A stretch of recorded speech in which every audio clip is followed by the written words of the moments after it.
Thank you, Mayor. So your November 16th workshop is a joint meeting with the Main Street Advisory Board, Downtown Belmont Development Association Board of Directors. We were going to have the Environmental Sustainability Board do a joint workshop with us after the Main Street portion, but we have to postpone that discussion.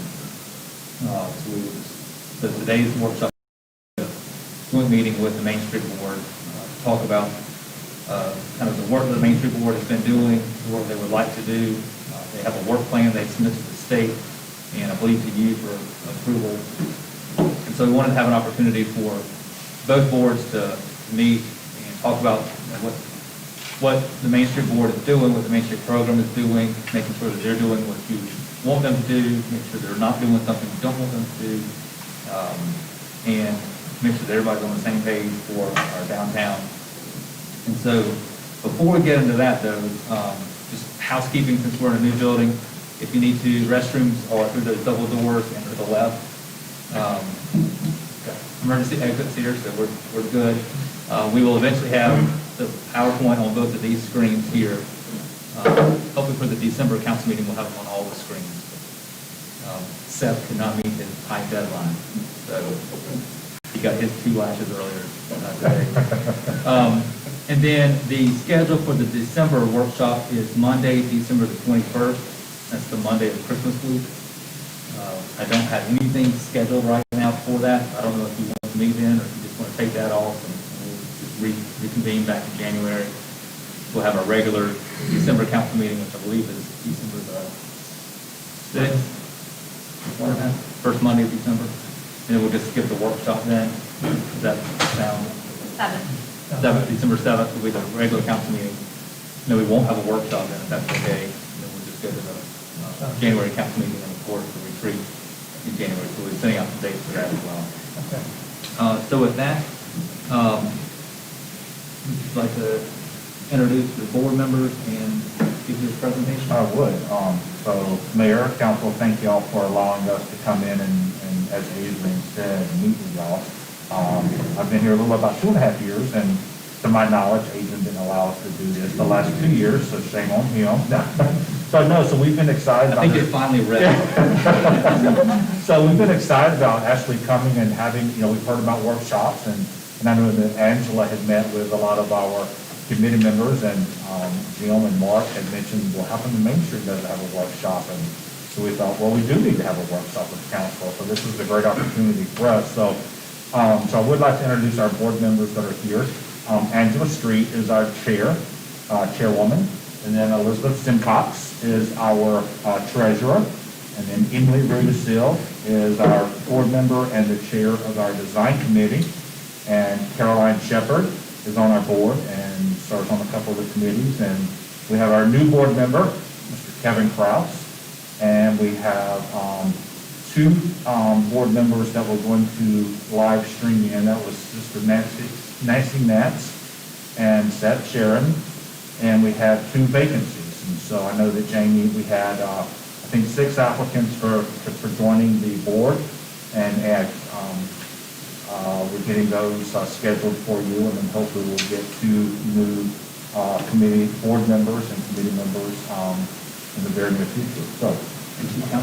And yes, I'm sorry, we do have our 2 council members, Mark Seelinger and Jim Heffern, who also serve on our board and have really stepped up and participating in our committees, which is greatly appreciated.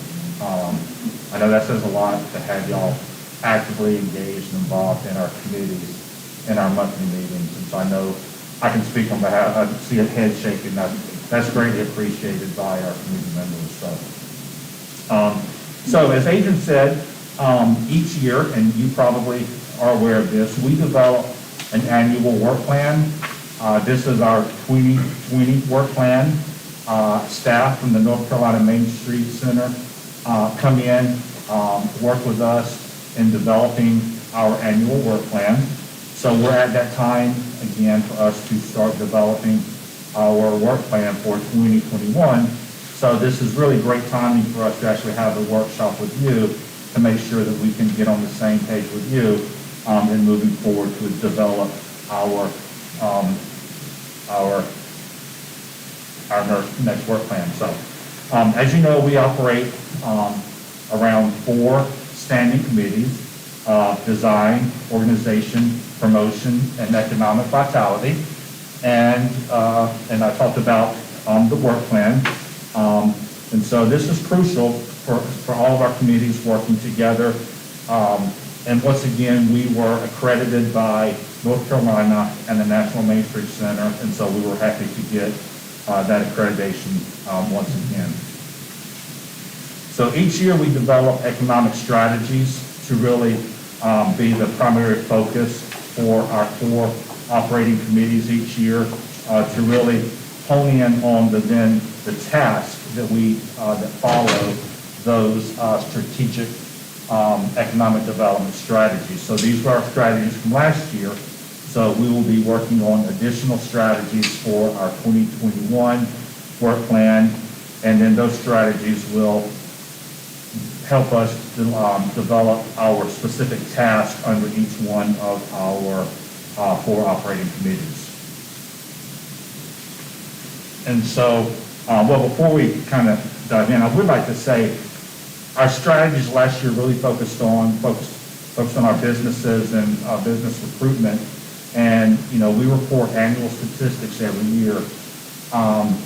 This last fiscal year, Belmont tied with Rocky Mount, North Carolina, on the largest number of new businesses with 28 of the total 267 new businesses around the state. So Belmont had 10% of the new businesses around the state. So that was pretty nice. And of those, 1,311 new Main Street jobs. It was hard to breathe. Belmont, we had the single highest with 188 new jobs in our Main Street community. And so we should probably really tout that and really shout that even more, because that's the direct result of our committees and our board really following and focusing on our economic development strategies. So what Angela and I, we're going to kind of go back and forth. We're going to talk a little bit about each of the committees and some of the tasks and goals that we worked on throughout really the last 2 years. This past year's been, you know, a little odd with COVID hitting, so we did stray some from our task and really focus on other tasks that maybe were not quite outlined on our work plan, all in efforts to really working with our businesses, helping them through the pandemic. So the Economic Vitality Committee, each month we really have conversations. We study the ESRI data and have really good conversations to make sure that the community really understands the economic climate, to see, you know, what's going on, to see what we might want to focus on. During this time, we also maintain a building inventory of every building in our Main Street district and have conversations about any vacancies, any new jobs coming in. If we track all this business activity, because we have to report that to North Carolina. One of the tasks that we're really focused on right now is developing a business recruitment brochure. We really feel like we want a really nice publication to really, because a lot of our committee members have been visiting other communities, really looking at a targeted business recruitment effort, as far as trying to find other types of businesses around the state that we feel might be a good fit in our downtown, and they're going and visiting those types of businesses. So we're developing a nice brochure that we can have in hand to take with us on those trips.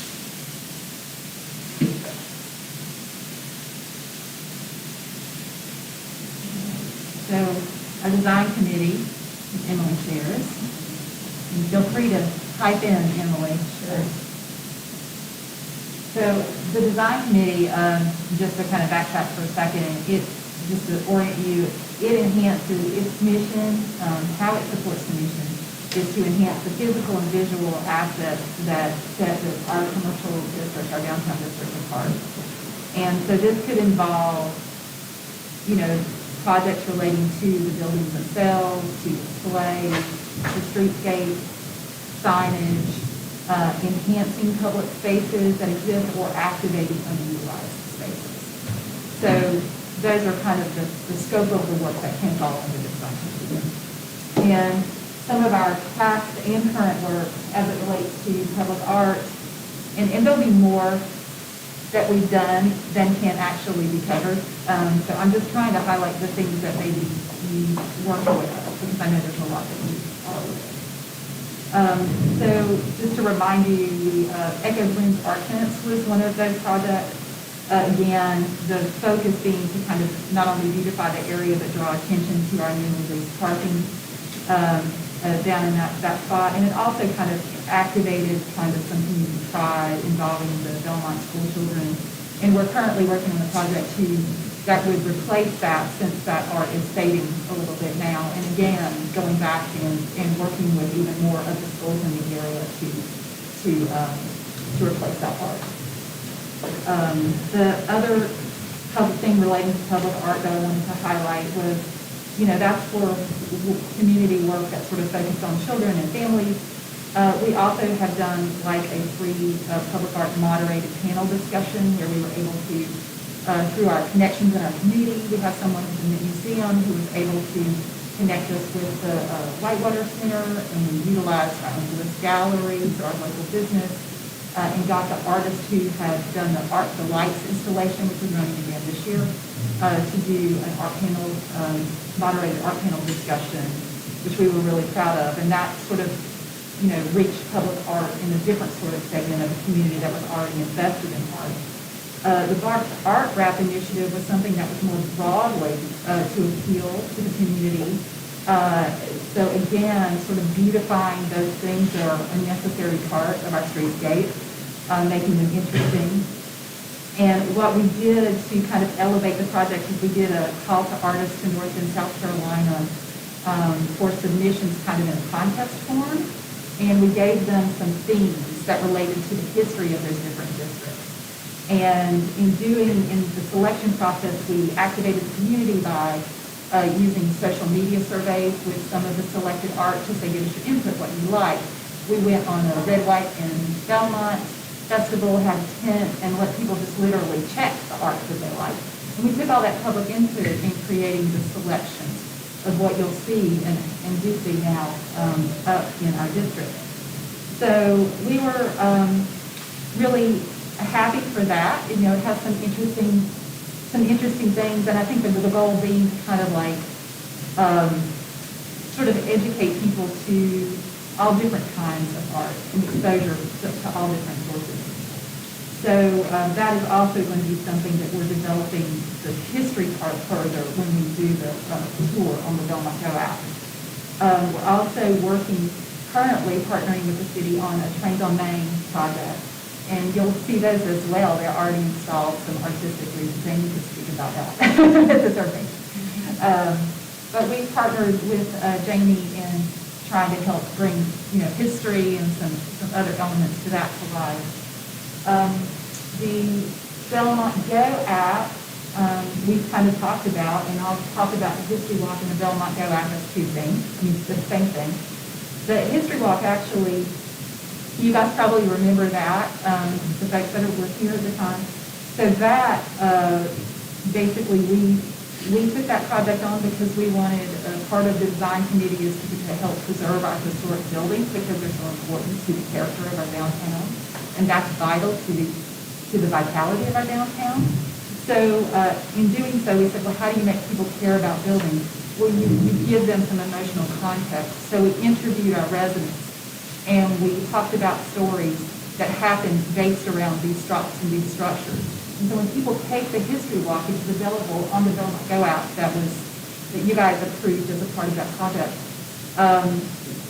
they're able to not only see the building and appreciate the building and understand the history that was there, but also hear the actual audio from some of the local residents talking about the stories that happened. And that sort of creates an emotional connection, I think, that will not only help preserve our downtown, but will also help assimilate newcomers as well, because the people who come here want to be a part of the community, and this sort of gives them an avenue to do that. So we're hoping to expand that further into the River District as well. That's an ongoing project. The Belmont Go Out, that was sort of our tool for delivering that history walk. When we created it, we said, okay, this is how we can use it first, but we had visions to use it in further ways. And that's being realized because we have currently on the Belmont Go Out, if you haven't been recently, update it, look again, there are a lot of different tours on this. The planning and zoning used it as a tool for an educational activity requirement of a grant that they have. So there's a Totally True scavenger hunt that's a product of that department. The Parks and Rec has deployed 4 tours for their Belmont Walking Challenge that's currently active on the Belmont Go Out.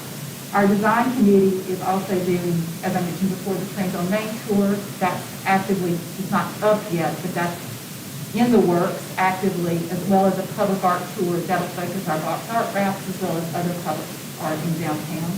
And our promotions committee is actively working on using the Belmont Go Out for upcoming festival retreats. So you can see where that plan and that work is kind of coming into fruition, where there's more and more that's being generated on apps, and it's being used as educational opportunities and helping to keep our community active and sort of direct attention, where we want attention in our city. The other thing that our design committee does is design guidelines. And that's some of the work that's happening that doesn't get a lot of public attention, but it's a lot of work, and Emily can tell you that. They've literally, our committee has literally been hitting the streets, looking at our downtown, all 3 districts, and evaluating it for what makes our downtown, gives it character, what makes it unique, what are the unifying elements. If someone were to come in and change a building or put in a building that was too high or too close to the road or had storefronts of a different dimension in this particular block, what would that do to the feeling of our downtown? So that's sort of what that's all about, and we're hoping that that will be a tool. These are guidelines, so that they don't have any teeth in them, but there are a lot of people who come, either new businesses or developers, who really want to fit in. So we're trying to give them that resource to say, if you really want to fit in, here's what you can do, here's what we recommend might be some good thoughts towards good design that will continue the wonderful character of downtown, now and in the future. And again, that's something we're working on currently that'll go through the planning board, and we have a member of the planning board on that committee as well. So that'll be, again, something we work with more fully with the city, but that's something we're very active in. Downtown safety is another aspect that may be little known about this committee. Obviously, connectivity for our 3 districts is key to our mission, and so walkability and safety are vital components of that. And we have some standing committee agenda items for that very purpose. At the end of every meeting, we go through and say, okay, what have we noticed? Whether it's a sidewalk that's come up, whether it's the tripping hazard, whether it's observing public lighting. Yeah, that came just from the public, people we interact with saying, hey, I don't really feel safe going in my car. I'm like, well, we can talk to people and see what we can do about that. So we can function in that way. It's also observing public behavior with where people cross, People cross here all the time. There's no crosswalk. Is there something we can do about that?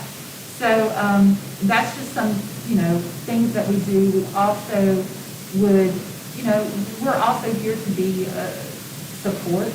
So even if it's rallying troops because there's a public meeting because of, NCBOT has some projects, and we want to focus on what would be good, projects in our downtown. What is it that would be very important?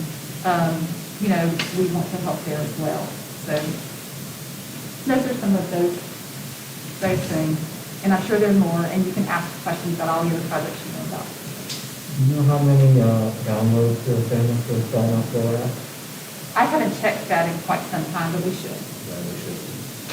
We can get back to you on that. Several months back, before we really started focusing on the COVID and working with our businesses, Frank and I did spend several hours one day really diving into the analytics and looking at that data.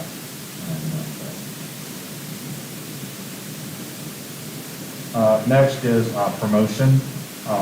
We have a lot of events in downtown Belmont, and it's not just about having a party. It's also about getting people into downtown, exposing them to different aspects of downtown, and exposing them to our businesses in downtown. We kind of look at it as it's our job to get people downtown, and then we work with our businesses to help promote them to get the people off the streets and into the doors of their businesses to make the sales, to make the cash register go cha-ching. But one thing through our events, we always try to focus on promoting the event to get people downtown, but also promoting our businesses and encouraging people, when you're downtown, check out our shops. If you're coming down for a concert, come beforehand, get a nice dinner at one of our restaurants. So it's always twofold. It's not just about having the event, but it is about bringing people downtown, getting them into our downtown to see our businesses. And, Friday Night Live is a great example. Gigi's, she'll be the first to say that on Friday night, she gets no activity from people coming into downtown for a Friday Night Live concert. But she'll say, on Saturday, I have a lot of people come in and shop because they saw something in the window as they were walking by. And so that's the type of feedback that we really like to hear from our businesses. So when we do things such as a back-to-school drive, we're not just about focusing on trying to collect, pens and glue and items to help support the school, but those collection boxes are spread out in our downtown businesses and encouraging people to bring those supplies and get them into the businesses so that they'll get inside the doors and hopefully buy something and support our businesses while they're there. Anything promotions-wise that y'all would like to hit on? Caroline, you're on our promotions committee. But we're known for having our events and really having a nice environment, getting people into our downtown. So lately, we've done a lot of videos. As part of our promotions, we've seen that doing videos gets a lot more views instead of just kind of, somebody swiping through looking at pictures. So this is our latest video that we've created. You might have seen it already. We launched it this past week, and if you want to hit play, we'll watch it real quick. So this is for our Shop Small Saturday that's coming up next Saturday. Small businesses in downtown Belmont are the lifeblood of our community. Absolutely crucial. Right. On November 28th, you can make a huge impact by shopping in downtown Belmont on Small Business Saturday. One purchase is all it takes. Pledge to shop Belmont on Small Business Saturday. 5 people win a $1,000 shopping and dining spree. You heard that right. 5 people win $1,000 in gift cards. That is huge. It's pretty big. So visit your favorite business in downtown Belmont. Enjoy the movement. I pledge to shop small at Doc's Basement Commons and Boys. At Gigi's Boutique, Trucker River Outfitters. Magnolia and Vine. Belmont Special Foods. You don't have to buy the whole store. Just spend $100 at a single retailer weekend. Shop now. South-Main Cycles. Milwaukee Flower Shop. The Everyday Market. On Small Business Saturday.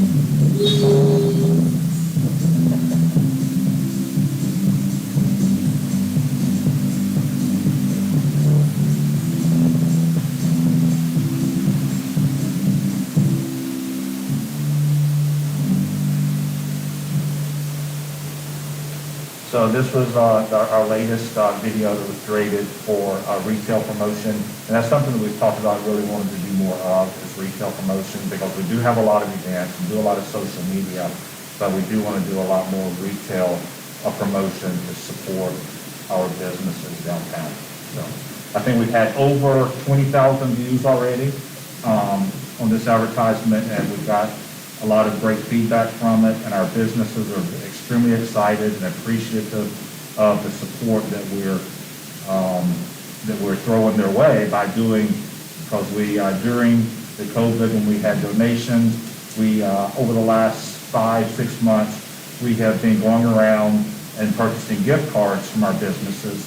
And so this was a twofold process, was to use some of the money that was donated to spur economic activity in our businesses during this COVID period when, times were slow. And now we're taking those gift cards and then using this as a promotion to get more people, as an incentive to get more people downtown on Shop Small Saturday. And so the promotion will run, if you come in and spend $100, that business will register you for a drawing, and we're going to do 5 $1,000 shopping and dining sprees with all the gift cards that we purchase.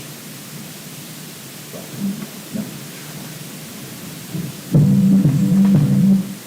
You like it so much, you want to see it again?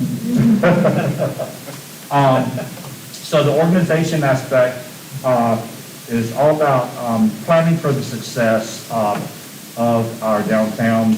Our organization committee is focusing on establishing relationships and collaborating with other organizations. We're all about developing that volunteer base, because this is a volunteer grassroots driven program. We need that base of volunteers to really operate the program, because it does not, and that's why Belmont's program is operating so well. It's not a manager-driven program.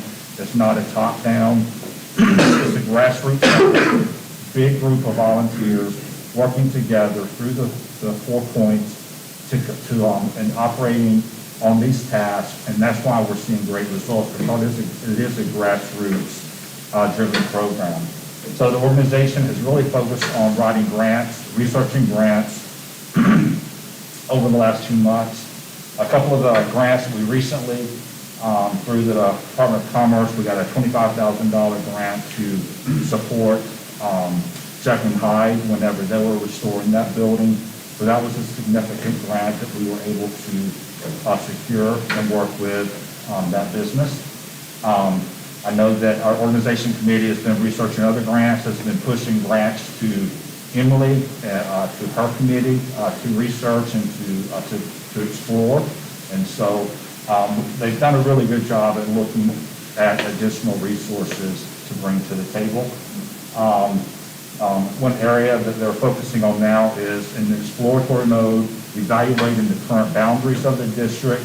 Because of some growth and expansion, we're evaluating where we're at, and maybe next year we'll look at bringing to the council an expansion, just some slight expansion of the boundaries in a couple of areas to include some businesses that are currently not within the boundaries of our district.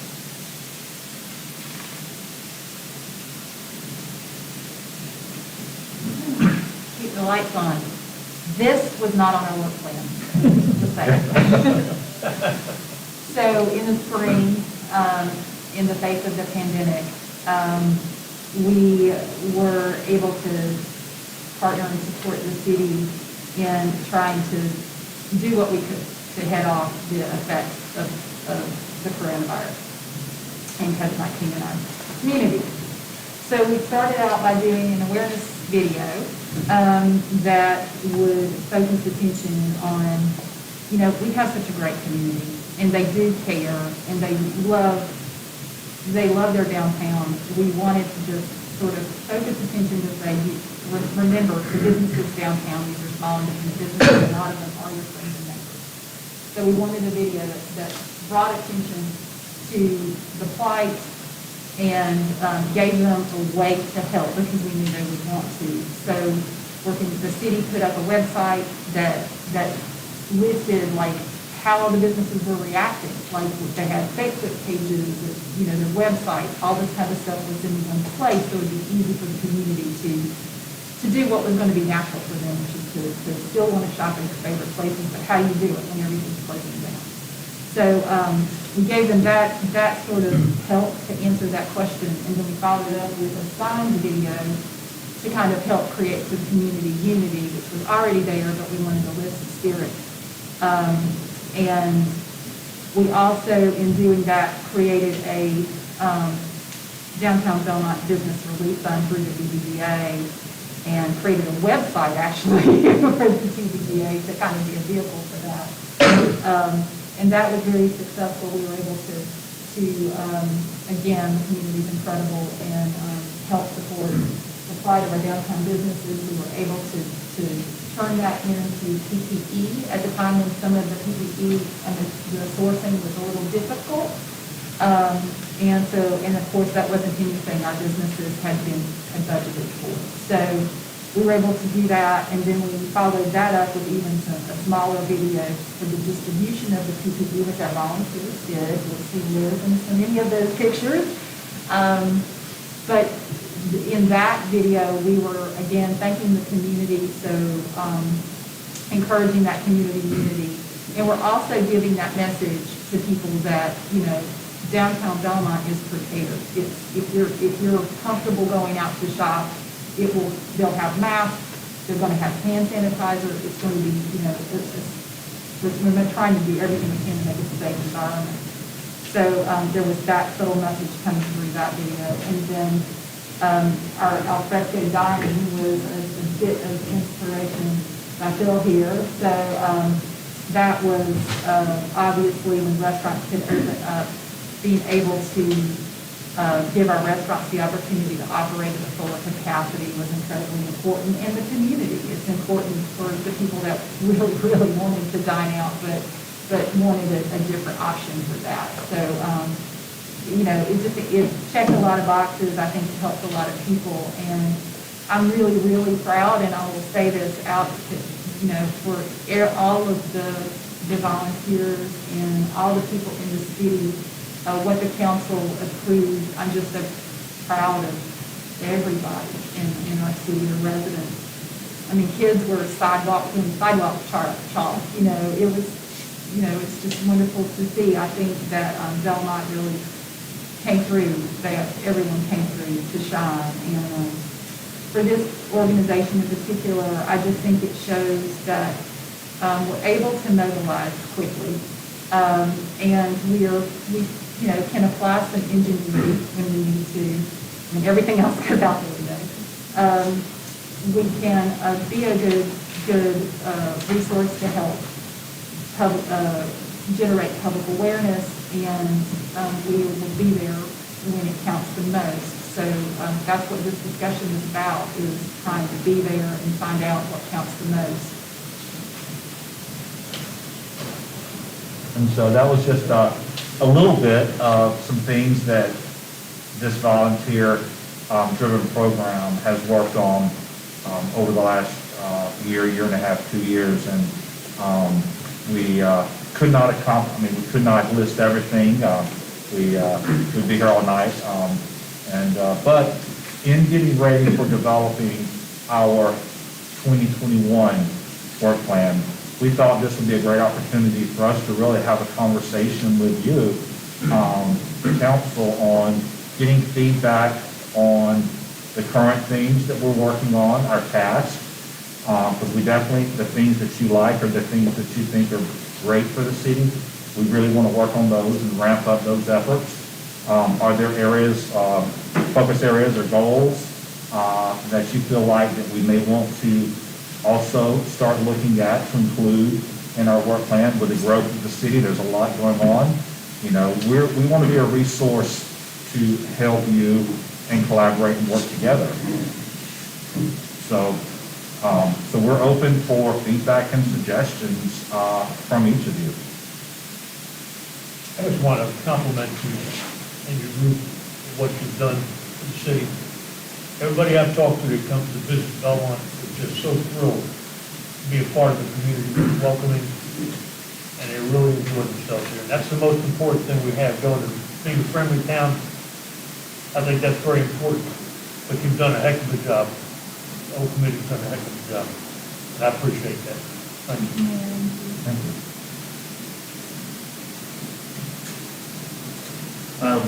I think you're doing a great job.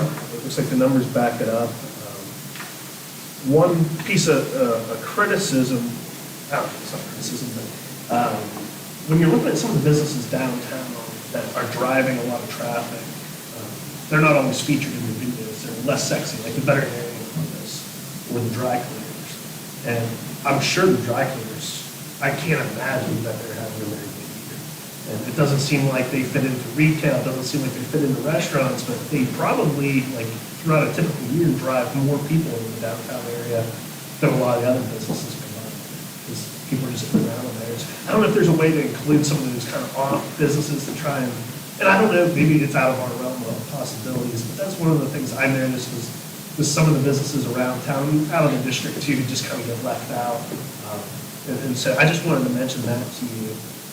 As far as direction going forward, I think I'm probably more in the minority on council at this point, but I think the Main Street Board should be the group that's taking on risk, measured risk, and trying to show some leadership, not only here in Belmont, but across the county and across the state. I think it's terrific that we have more businesses than most of the other towns across the state. I think it's incredible that we have more jobs.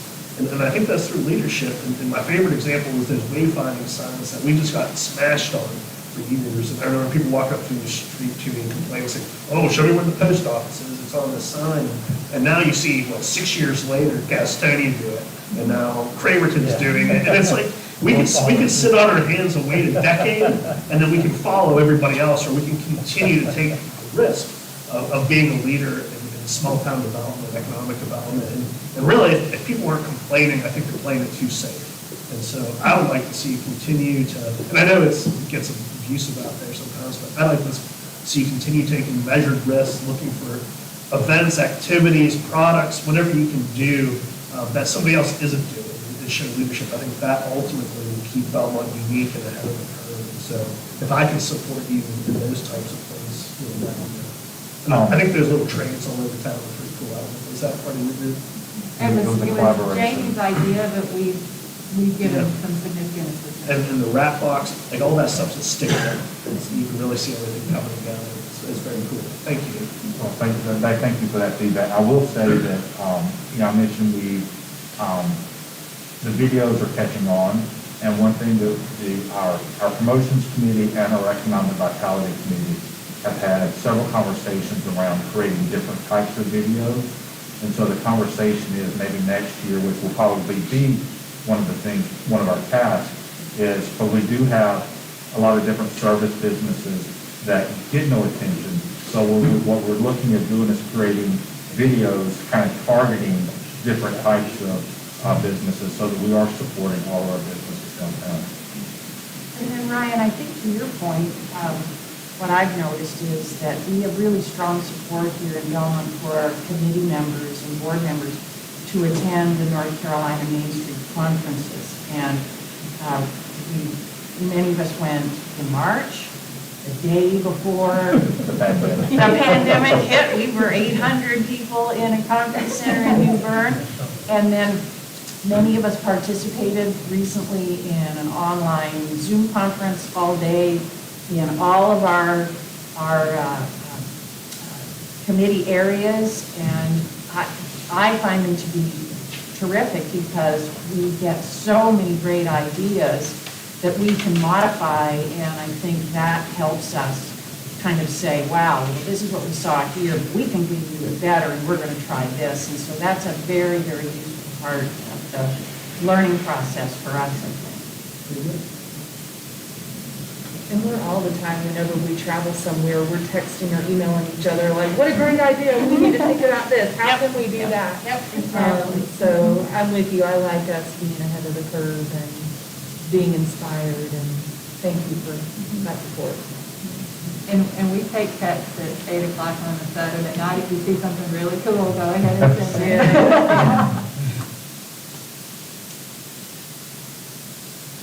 Or if y'all have any ideas in Yeah, that area, exactly. please share them with us. Yeah. I like the fact that you're using the videos.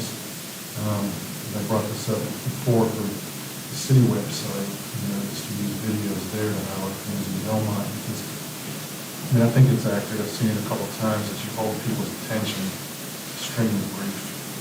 like I say, clicking through images or data. People are more image oriented, so if we work towards that. I don't know if we need to do it if they're doing it, but it's something that I still like. I think people will see an image or video and it might grab their attention and they won't come to look at it. If they look at that, they might next look. Yeah, the wayfinding signs, I like those. It's a good idea to get them all at once instead of piecemeal. We were talking about that as well. I haven't heard too much negative feedback on it, but I'm sure it's out there. But yeah, I agree with Ryan to some extent. You know, the tip of the sword sort of thing. It does have to be reasonableness. You know, not too far out there. Not too far-fetched. Yeah. Yeah, I mean, Ryan's right, I've seen other towns with these wayfinding signs now, which, you know, ridiculous first. I like ours better. Well, in one of our committees, we were talking about the wayfinding signs, and then we realized there's some missed opportunities with our wayfinding signs. When you come out of some of our businesses and you see the backs of the wayfinding sign, it's just a pole and it's just, you know, this big blank space. And so we have talked about and asked for quotes for putting a back panel on for more public art or signage. And so that's something that we have discussed as well. So we're looking at our current infrastructure and looking at how we can add to it or make it better as well. You know, that's a question I wanted to ask for a while. I mean, what happens if something changes or moves in Belmont? You know, schools move, City Hall may be down here. Can those signs be retrofitted to show the changes? Is that a big deal? I know that earlier in the year, Shelley and I were talking about, you know, because of the move of the middle school coming up, and that some of our signs were going to have to be edited. And so that would be a conversation with Buzz as far as, you know, new stickers, or if we would have to replace an entire sign, or could graphics be, you know, overlaid on top of our existing. So we can definitely look into that. Yeah, But I know that's on Shelley's radar, because the wayfinding sign, that project or initiative, correct me if I'm wrong, that was Shelley kind of, she spearhead that.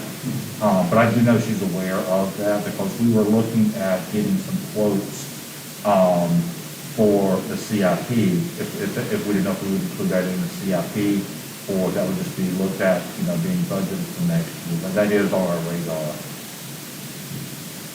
Maybe one thing that would be good to talk about in this setting, because I know it's coming, at least one and probably more, is facade grants. And just have a discussion, you know, about the purpose of them and why, you know, what's the basis for the program, and then make sure that we're all on the same page, you know, being receptive to them, and if that's what we want to do, go forward, and if it's not what we want to do, then, you know, not have people spend the time putting these applications together to do it. But I just know there's been some discussion on that in the past, so maybe this is a good time in this informal setting to dig deeper into that and just make sure that you know what our thoughts are as you solicit them and review them.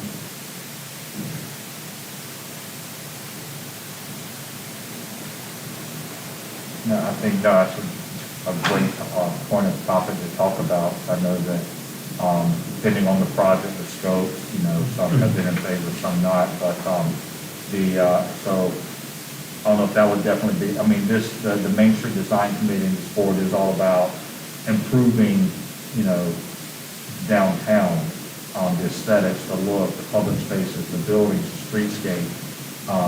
But that's budgeted in our Main Street budget, so that was budgeted for this year. So if that's something that we need to have a larger conversation about in our budget meeting for next year, that'd be, I'd welcome that. But I mean, I know, I've sat through some meetings before I joined, and I just want to make sure that we're giving proper direction so that, you know, you all are going to spend the time to go through that process, and it's time well spent. and just like anything, everything evolves. And whereas a certain type of facade grant might have benefited Belmont 10 years ago, maybe we need to, I know we recently spent, the design committee had a subcommittee that really evaluated, making some changes to the facade grant program. But there's maybe other ways that we can really evaluate the greater need. And that could come out in, as was mentioned earlier by Angela, the committee that's working on the design guidelines. Something may come up through that as far as a greater need in helping to preserve our buildings. But are we still, are we receptive to that? Going forward? Yeah, up to a certain dollar. Yeah. Well, I think 2,500, or is that? We have the Up to 2,500, up to 2,500. And I think that there's still a lot to be done in East Belmont Yeah. as far as facades.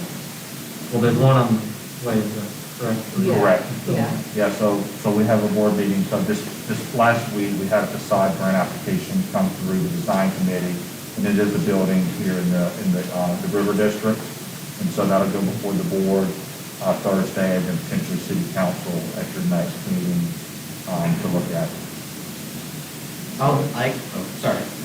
Have you contacted the new people with the new Italian restaurant? I'm working on that. Huh, I'm working on that. Good. I was just saying with facade grants, I'm not necessarily opposed to them as a principle, but I know that from my perspective, I would have more trouble supporting something that's just like a basically canopy replacement. I know there were a couple of like those that came through last year. I think that doing stuff like, the sort of the artwork on the sides of buildings and stuff like that, I think that's a better use of that program, because I think it helps the business because they get a nicer facade. But then also the artwork is something that people walking by the street can also enjoy. So I think if we hold the applicants to a higher standard, I don't know if that's something necessarily if we need to take another look at the rules or qualifications or whatnot of the program to kind of help that process along. But, stuff like that. I'm trying to remember where it was because the leading municipalities had a little mini session on this during their convention over the summer. They had a couple before and afters of the buildings where, it's kind of like a dumpy little building before, and then, they took a couple $1,000 and, were able to kind of dress it up and it looked like a completely different building afterwards. That to me seemed like kind of like what the intent of this program should be, sort of upfitting, making it look nicer beyond just kind of replacing like an exterior canopy or something like that. I think it's possible. I don't know. It's possible there was a time and a place where that was necessary here. I know you've got a bunch of torn canopies and stuff on Main Street and everything like that. I don't know if that's necessarily a problem now. So that's just that would be my sort of feedback on that, as far as what I would be looking for. So there's one other aspect to it, I agree, 100%. There's one other aspect to it too, I think that's important to mention. As it relates that the facade enhancement grants allow us to encourage, as it relates to our historic buildings, there are appropriate ways to deal with, just regular upkeep, even if you're trying to clean the tile in front of your, in front of your building, entrance. There are certain ways, certain methods that you should use for historic pieces and historic properties to keep them, to give them the longevity that's needed. And what the facade enhancement does as a tool is it allows us to give voice to say, we can give you $2,500 for this, but it has to be the appropriate method. Because there are people that might want to take a historic building that's never been, painted and put some sort of paint on it that wouldn't really be in service to the longevity of that building or member. And so those are the kind of, we can be a resource to the property owners to educate them on proper care for historic buildings. So that's another. Yeah, I think that would be a great thing to do too, kind of building in an education aspect.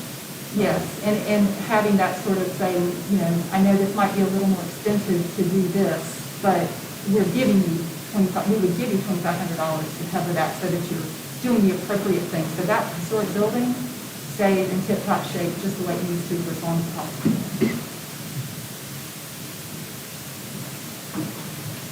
Well, as you know, I've had some issues with the program. I don't really want to get into a debate on that here and now. I will say my initial problem with the program, I think, was the way Vicki presented it. The way she formatted and presented it led me, maybe it was an isolated incident on council, when she said that we would be able to go after grants, and we had to come on 501c3 to go after all these grants for hanging fruit. And she was asked, how will these facade enhancement grants be facilitated? And she said, well, we'll seek grants for that. Now, to me, I interpreted that as seeking grants, not from the city, but from the state or whatever. So my initial reaction to that was, well, why didn't you tell us? Just say, we're in the city finance this. Certain businesses, and I agree with possibly reformatting it. I think one put in a grant to add boxes to put in plants outside of it. That was a restaurant. My interpretation was, again, my mistake to interpret it this way, was to give the granting to businesses that could demonstrate the need for a leg up. We are taking a risk, and, we have limited resources, and we can use your help. I've seen businesses that have come in to invest $1 million down here and come and seek $2,500 from the citizens of Belmont. I don't blame them for doing it. It's free money. Why not go after it? And I don't know if you can offer to one and not another based on your financial situation. For me personally, I said, okay, I get it, it's free money. Well, put your hand down, take it. To qualify, if you really need it. And during the COVID thing, we approved low interest loans to businesses that are suffering financial hardship. Maybe we ought to talk about, instead of granting low interest loans, if we could do that. We're not necessarily just going to give you the money, but we can offer you this money possibly at a reduced rate. I don't know if that's feasible or possible. But if you're going to retool and reform that, I'm trying not to be too much entrenched in something, and then I'll be willing to take a look at it. It's just on those basic principles. I kind of have a little pushback on it. But, truth be told, all you need is 3. You don't necessarily need to change my mind as long as we've got 3 votes to move forward. Right. No, this is a good conversation for us to hear. But I will say also, I mentioned the $25,000 grant that we secured for Jacqueline High through the Department of Commerce. And so we're actually, I feel like that'll be another resource that we try to tap into in the near future for other buildings in downtown. Even that grant, a match has to come from the city, and it was a very small percentage, but the facade grant that Frank got for Jacqueline High, his $2,500 covered that match to allow him to be eligible to get the larger $25,000 grant. And so, in some instances, there is that caveat where the city does have to provide financial support, but it's not always the case. And so.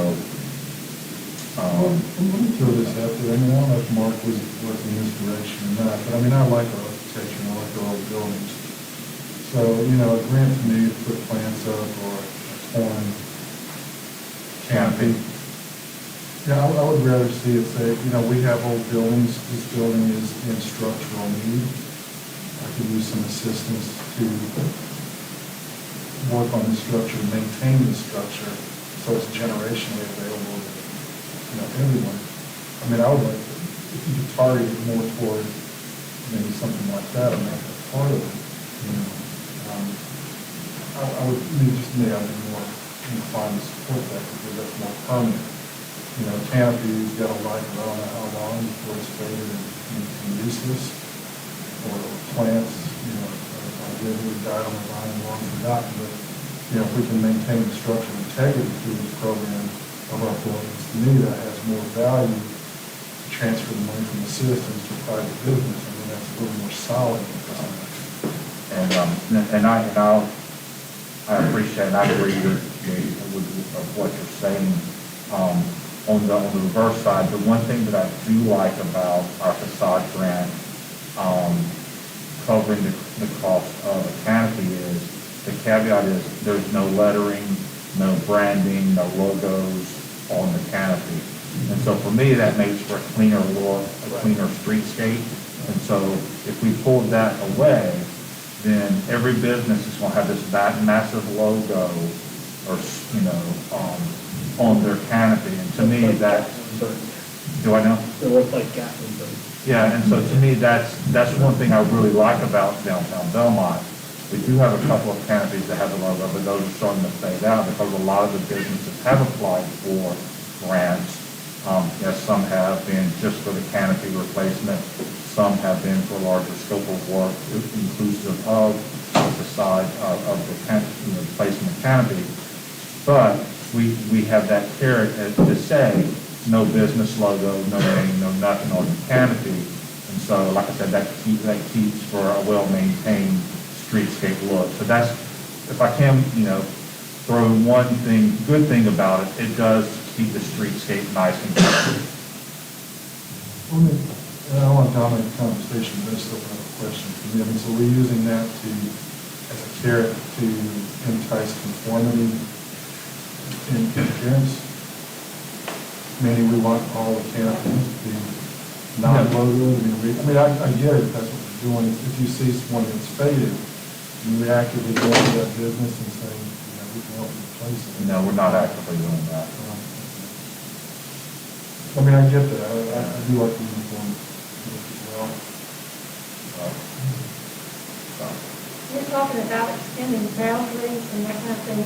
One thing, of course, I think I mentioned it once before, I really like the art route, and I don't know that the signal lots there at Boulevard and Central, they're still it's out on that. But if we can look at doing that, because it is an entry point to this town, and it's huge, it's really ugly. And I thought one time I'd spray paint it, I think the DOT might come out. So, if we could look at that and see if that's a possibility, depending on, what the criteria are. And we've had that conversation, and Yeah.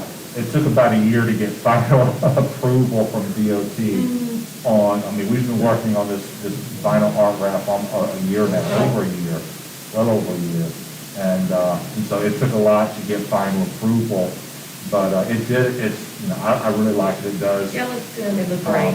It brings some pop of color, some art to some unsightly areas around town.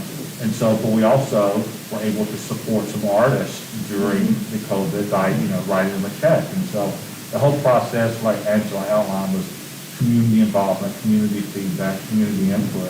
And it would be nice to do a round 2 next year to expand and, to include more areas. And so I think we should definitely look into that as well. So we'll add that on our potential task list for developing a new work plan.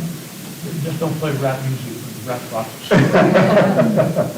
But I think there's some areas, we would consider downtown that are outside of the strict boundaries of the district, but would still, like the one in Stone Manor, probably one at the middle school, and there's some around the town that would benefit the town more. We can take good ideas from them, And push it out, yeah. and just leverage what you do and pay for it. You've already created a program, we can just Yeah. pay for it with city money. Yeah, we have that infrastructure built in now for doing the call to artists, and so we're all about doing more art in downtown. So. And it sounds like public art is something that you're supportive of and would encourage more of throughout the district, probably throughout the city. So, and that hits several of your, I like the pictures on the side of the building. Are you constrained or mandated by the program on how to expand or where you can expand? The name Main Street, of course, lends itself to a specific geographic area. What are your boundaries and limitations? And so, of course, we invited Sherry Adams with North Carolina Matrix Program. She did a Zoom conference call meeting with our organization committee, and we started looking at our boundaries, but primarily your boundaries of your Main Street district need to be your core historic downtown. And so we were basically looking at a couple of areas, for example, when North Main Street crosses, South Main Street crosses Myrtle and McLeod, and then it's, kind of curves around, it kind of stops there, where we actually have a couple businesses there, and we have the development, mixed-use development getting ready to, break ground there, so we thought that'd be a great opportunity just to expand the district a half a block to encompass a few more businesses that we can work with. And we looked at including the boundaries just to include, right now the boundaries go behind Still Park and then come to the railroad tracks. And so we're looking at extending those just to include the current middle school facility so that we as an organization could work with the city so that that would potentially be, that project would be in our boundaries, that we could actually be a resource working with the city in whatever happens to that property. Another area that we was around it was in the Chronicle Mill District to potentially include the post office and kind of a block back there to try to pick up a few more commercial properties that we could work with. I think Ryan hit on something, that makes sense. That box is still manning. I would like to see that wrap. But I also like to extend, if the city can do what he's suggesting and take on some of this art, I think we need to look at maybe North Belmont and doing some things for them up there. And even though that's out of year round, if we can take some of the groundwork that you've done and do something up there, that might be a good thing to make it more inclusive and bring them into what's happening. I don't want to speak for everyone, but I think that projects such as that may be just outside of our, I think that we would welcome an opportunity to, collaborate and work with the city and do more.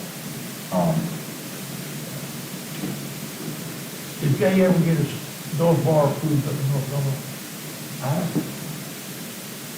I've seen some social media posts. I'm not for sure, man. I thought so. It's been trying a long time to get that. That's outside the city limits, so we haven't. I know. So what other projects or focus areas or initiatives that y'all may not be on your radar over the next year or two, small or large, that you feel like that this is something that this board could actually start putting on our work plan? Because we like it is an annual work plan, but we're also looking at going to a much larger 5-year comprehensive plan to try to encompass some larger projects. So what are some other projects or initiatives that you feel like we can assist y'all with and collaborate and work together on? Well, this goes back more than you've done with the top fund first. I like to come up and see my fund and see two of those also test the thing. And I don't know what we need to do. I think we still need to go back to the sandwich boards or something on Main Street, because there's still people who don't realize that they're there. So I don't know, we've done lots of stuff in social media, but there's still people who are missing. And maybe at the point where we put stuff for Friday Night Live, maybe downtown right in front of now Old City Hall, because we used to do those and say this is happening and stuff. So people are still missing. And so what do you guys can think of that might be more old school to still hit those people that are missing? That has been a big topic of conversation. Yeah. We do rely on social media, Right. because it's so easy to promote it, but then, we have talked about what, and I know that over the last 2 weeks, we've been spending a lot of communication with the Gazette and with Alan Milligan, and just really trying to, make sure we're not missing an opportunity to promote and reach everyone. But yeah, I think it was 2 years ago, your recommendation for those little yard signs that was a great recommendation, and I think it did help, bring more people downtown. Last year, you had on the events, you had the monthly calendar that you had on the apron sign downtown. This year, They had that, yeah. that's definitely kind of old school. Well, we had to be careful this year too, because of our numbers with COVID. We still wanted to do things and create, bring people downtown, but we couldn't bring too many people downtown. Yeah, the pop concerts, I think, is very relatively safe.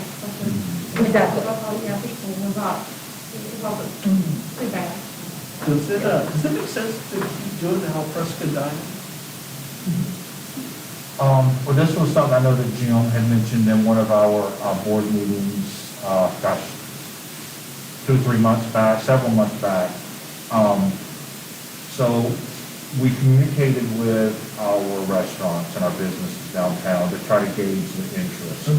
And so the alfresco dining was fantastic for what it was. It provided a really nice opportunity to provide a safe environment for people to come downtown, feel comfortable, because if you're cooped up in your house, you want to come out and eat, and so you want to do it in a safe environment.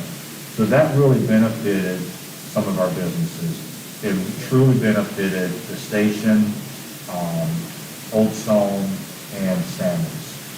Some of the other restaurants, it didn't quite support as much as them because they were off Main Street.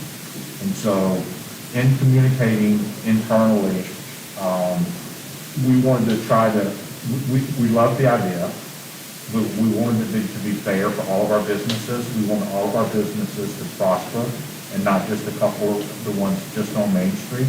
And so in trying to come up with a game plan on how to do that, we tossed out a few ideas to the businesses as far as can we block off a few spaces here or there so that it was a lot of time and effort from our staff. Cassidy and I spent our entire weekends downtown. The Public Works guys spent the entire weekend downtown. So it was a lot of work. Of course, we didn't mind doing that work during the pandemic when our community needed it. So we were trying to come up with a game plan to try to offer a similar alfresco dining without, having to spend so much time and effort from our staff being here 24/7, setting up, taking down. And so we couldn't really come up with a game plan with our businesses. They actually said, well, if you're not going to block off Main Street, it's not going to benefit me. It's not going to benefit me to block off 2 or 3 spots, parking spot out front, where I'm making set up, 4 or 5 tables. That's not going to benefit me, so we really could not come up with, a game plan to really do it to where it would benefit all of our businesses. How was that that Old Stone and Sammons on Saturday? I forgot about it because I was busy reading Saturday afternoon. So, I have not heard from Old Stone, but Sammy's reported they did really well. And so they sort of did their own alfresco between Sammy's and Old Stone and shut down Mill Street. So our involvement was just shutting down the street, providing the barricades. And they paid for Creative Solutions to come in and set it up. And Sammy said they did really well. It was definitely worth doing. And that was a nice, minimal involvement and cost to the city, benefited those restaurants, and it didn't impact traffic flow. Right.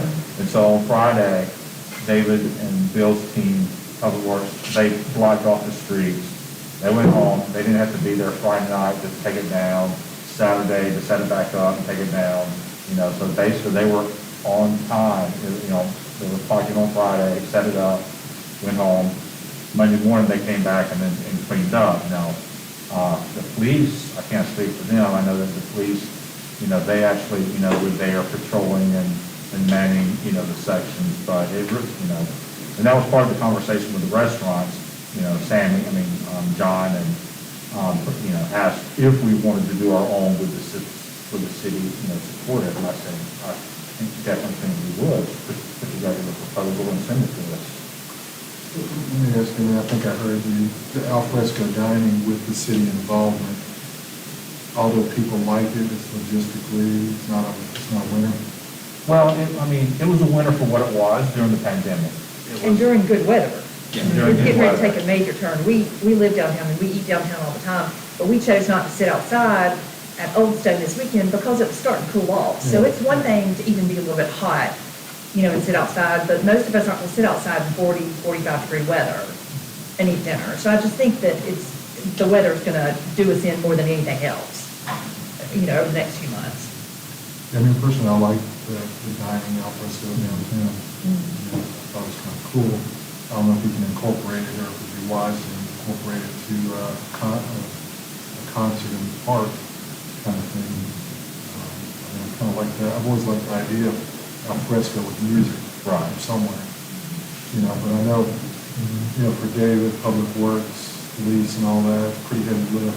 I think we did have music for the last al fresco. I know at that point in time, the concern was if we had music, people would stop and listen to it. Yeah, And we they want to wouldn't want bring that people, atmosphere.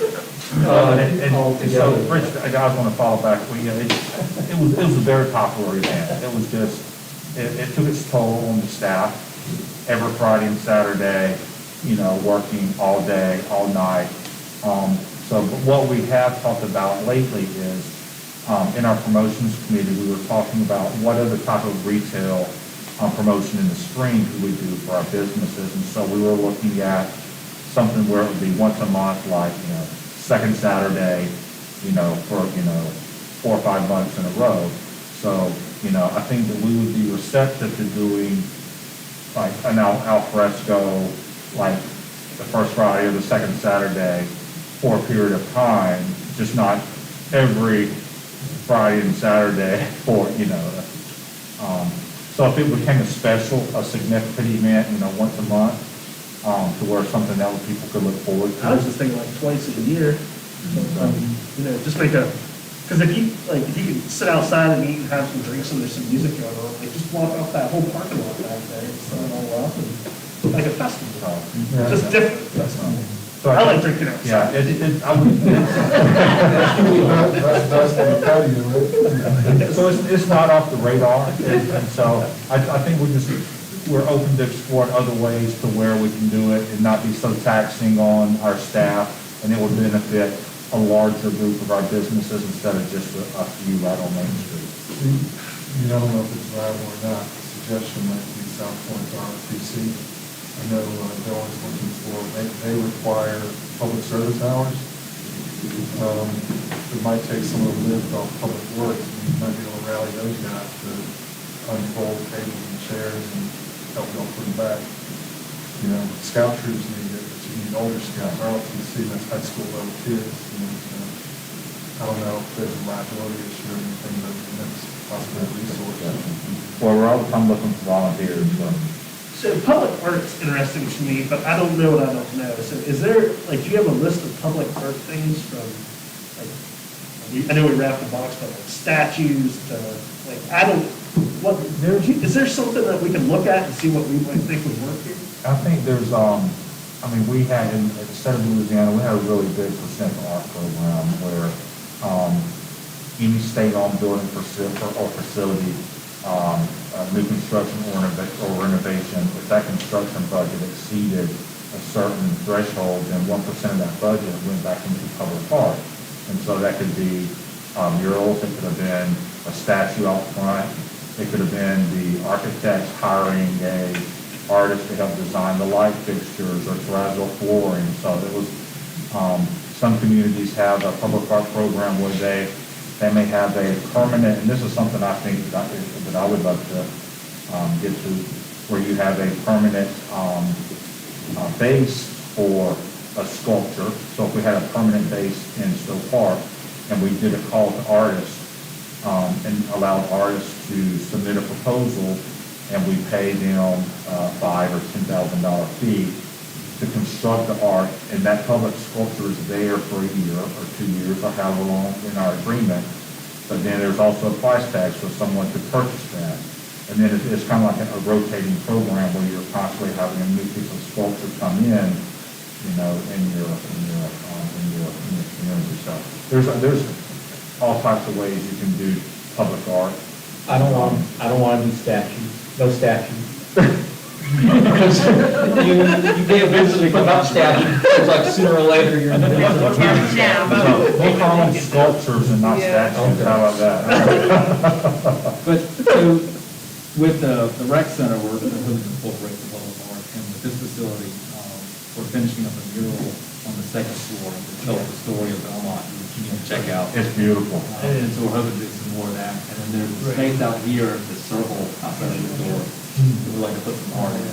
So, you know, we kind of are our city facilities, and it's spurring some private property to do more, like Luke's thing he did, you know, it's a kid's expense.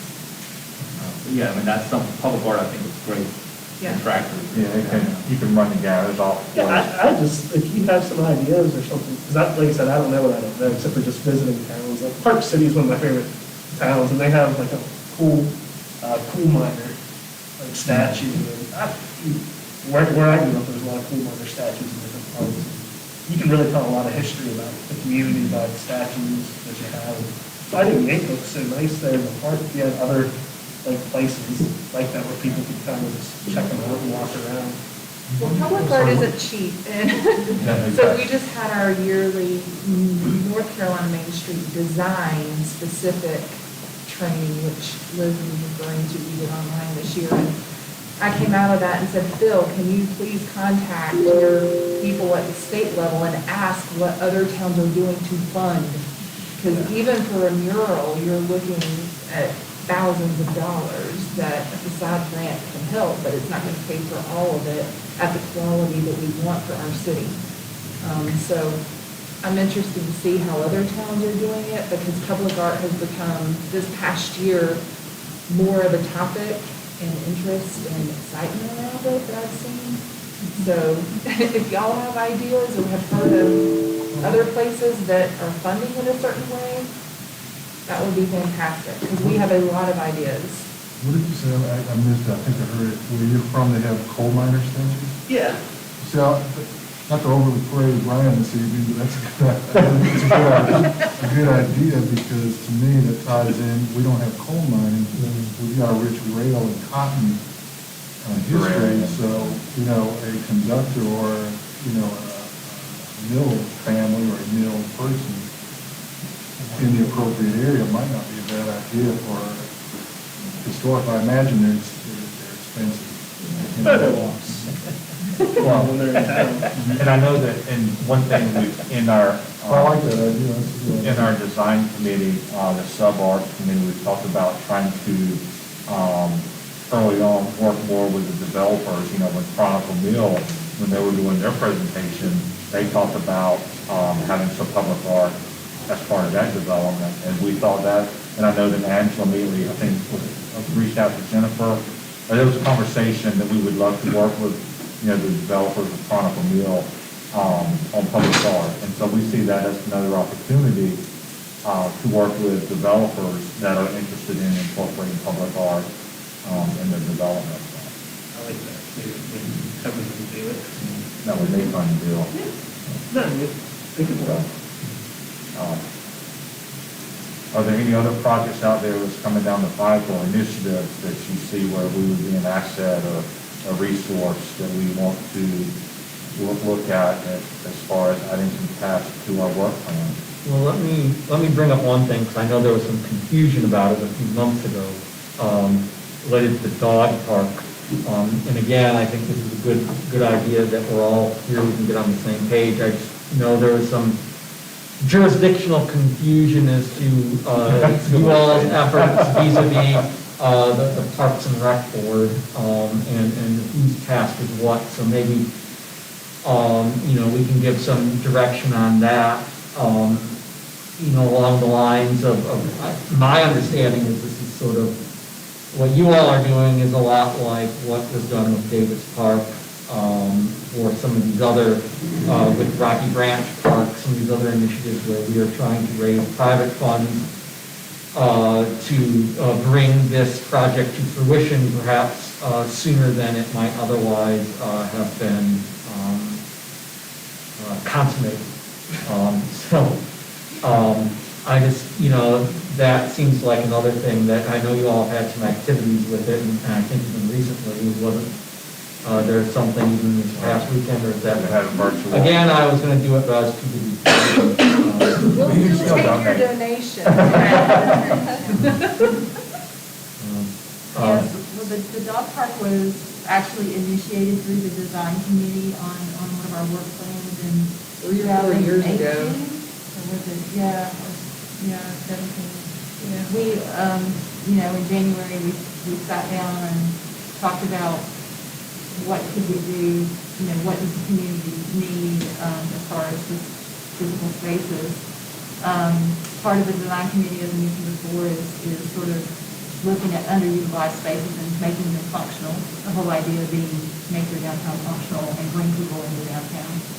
And we looked at what community needs were, and we realized that it does have a lot of parks, but there are also a lot of dogs that don't have. There are plenty of people that have dogs as their family. So, and so we thought that a dog park would be a good idea, and we started looking at it. We started looking at underutilized space, and that's sort of how the project generated and why it generated as an idea from our committee. When we started looking at the spaces within our downtown, we realized that, you know, obviously we hadn't purchased any property in downtown for a little while, so it's at a high value. And we saw some city property, ultimately we worked with the Parks and Rec. We talked with Public Works. We talked with Zip as the Parks and Rec director. And we started targeting some areas that the city might own that might be right for that kind of project. And ultimately working with, presenting to the Parks and Rec Citizen Advisory Board the idea of the park to see if they would come up, you know, if they thought that was a good idea. And Mark, I think you were on the Parks and Rec Board at that time. I think the directive was sort of, you know, kind of to do what the skateboard park had done. Angela, I was on the Gaston County Parks and Rec Board when we discussed our dog park down there. That was one of the most contentious debates we ever had. But it worked out, but it worked out great. I mean, it really did. There was a lot of ideas thrown back and forth, people that were against it and stuff. But it's really a popular place right now. We've had one set for the little dogs, one side for the big dogs. Yes, that's important. We did the public surveys, and I did talk with Kathy Hart. I think that was in your suggestion. Kathy was on. Yeah. She was our chairperson. Yes, she gave some valuable feedback. So, you know, what we've been trying to do is, if this was an idea that the community supported, which in our surveys, it seems that it is, and if it was an idea that, you know, our city departments, you know, wanted to investigate further, which I think we're at that point where I haven't heard that that's not the case, then we're trying to be a resource to help with that. Does that answer the question about how we? I mean, everything we do, we run by Zip. Yeah. We say, are you okay? In Can fact- you give us direction? Where do you want us? Where can we help? Yeah, in fact, I called him today. He's talked to me. Well, I mean, when Jim was bringing that up, I mean, to me, I immediately thought of a flow chart. You know, if you guys come up with an idea, and before I invest a lot of work with it, I mean, the lead organization for parks has to be Parks and Rec. I mean, if you come up with something conceptually, I mean, I think the first step is to go to ZIP and the Park and Rec Citizen Advisory Board, because it's in their bylaws, and they have a lot of say-so on the creation of new parks. So I think the flow chart has to be, you know, inception, ZIP. I mean, this just needs to be, the council may feel differently, but I mean, just a natural flow to council, you know, on this. Well, I think that's how. That's And that's how it it was done. right? We went to them in, was it 2018 and then again? That was our first meeting with the Parks and Rec Board. And then we've been in front of them in subsequent, anytime there's been like a significant change. Within the And then we last did few a- months, we've been there.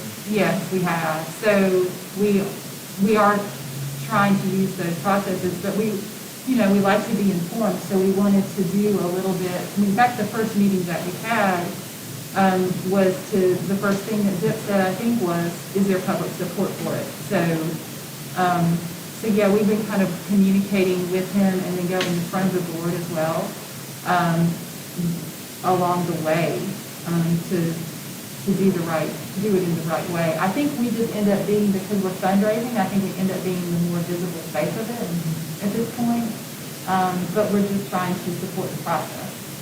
Well, and I don't know if we resolved this issue or not, but another question is asked, so I'll pose it and you can address it. Is, you know, there was some discussion about, you know, we developed a CIP, Parks and Rec, which means we have them establish priorities.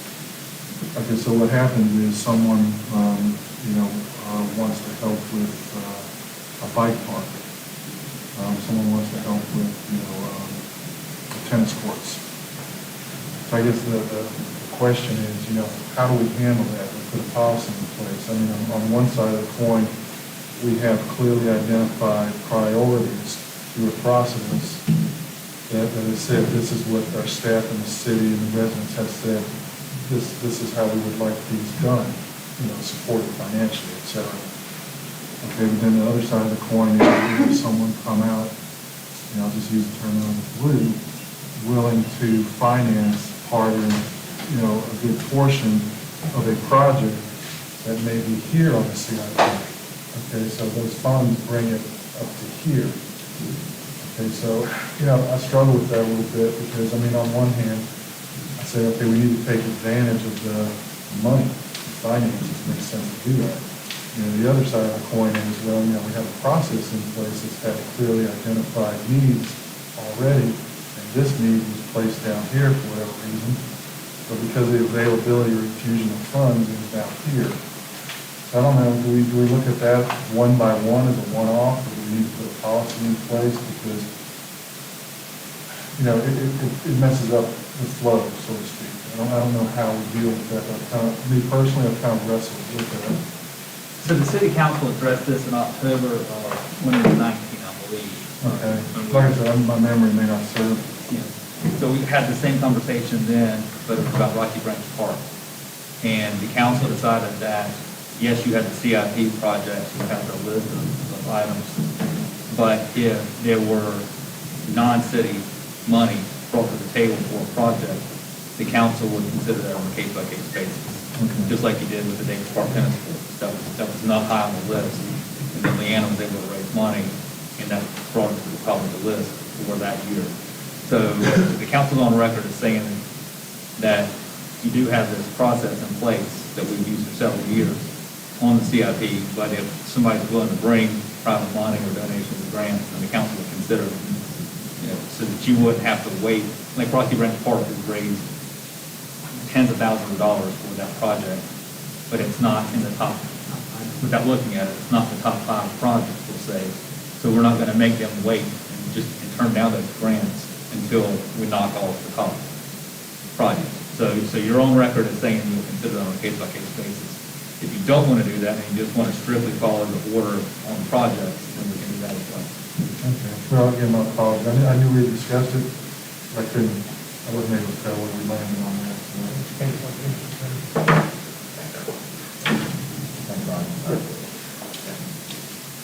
All out of good ideas, and Richard liked half of them, so I'm happy. Drop the mic.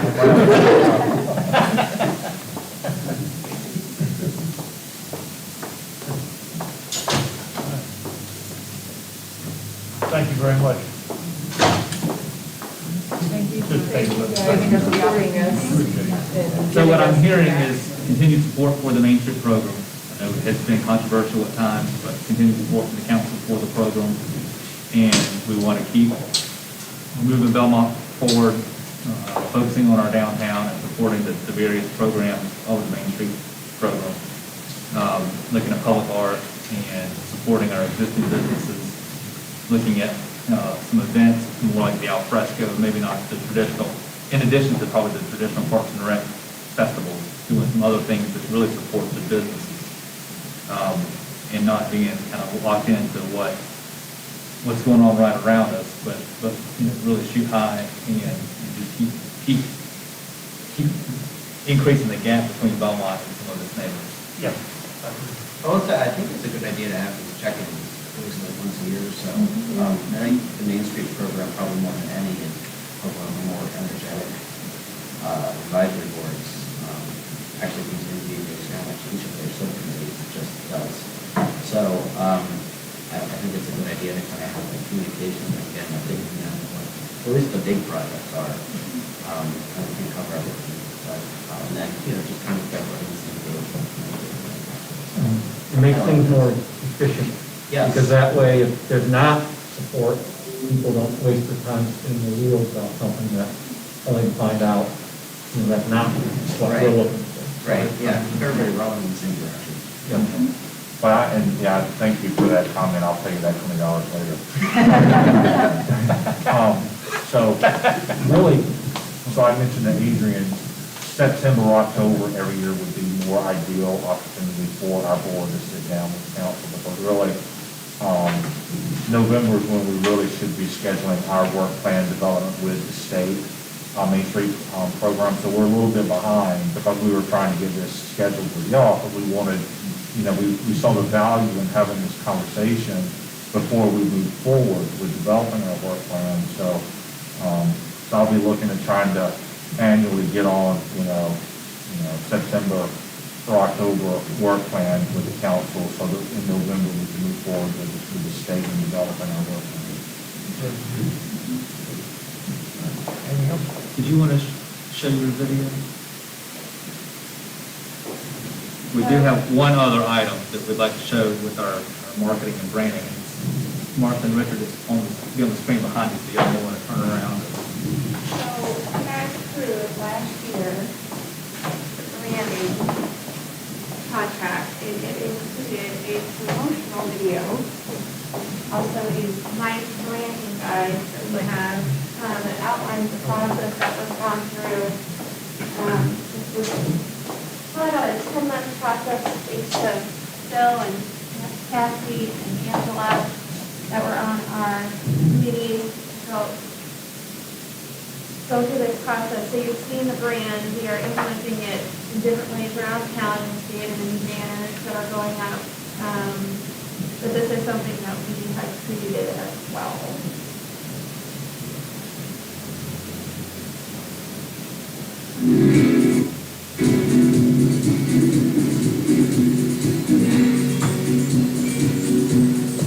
In Belmont, we'll never have to wonder what it looks like when the past and the present meet.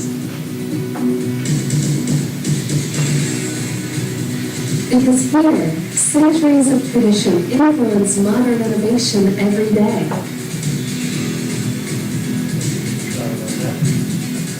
We've learned to embrace the future while never forgetting the values that keep us strong.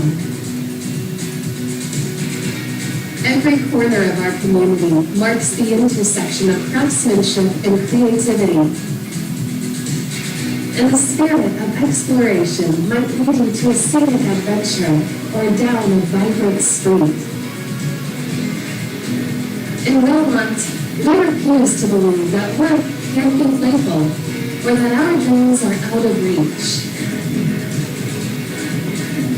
This is the table where old friends and new neighbors come together, where the flavors of life seem familiar, yet richer than we've ever tasted.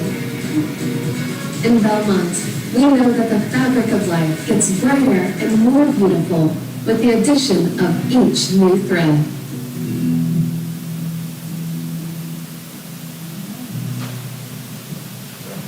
Great. So that's our new promotional video, and the official announcement for the brand will happen this week. We wanted the video, particularly because of the end, it tells the story of Belmont. Every person that you see in here is someone within our general community. They're all local, just families and people that volunteer to be part of the video. The businesses were great to work with. Belmont Abbey was fantastic. So as you see, we got a lot of the key stakeholders for our community, making sure that we highlight, Adrian pointed out the shot where it comes up and it's over the Belmont Abbey, you can see the Charlotte skyline, how important it is to know how, close we are to Charlotte, but also that we're not in Charlotte. And the river and our natural resources. So we were really proud of the video. We'll have shorter videos of this too that will go on social media. So this is another asset that we've added to our repertoire of videos and promotional items for the city. Any questions?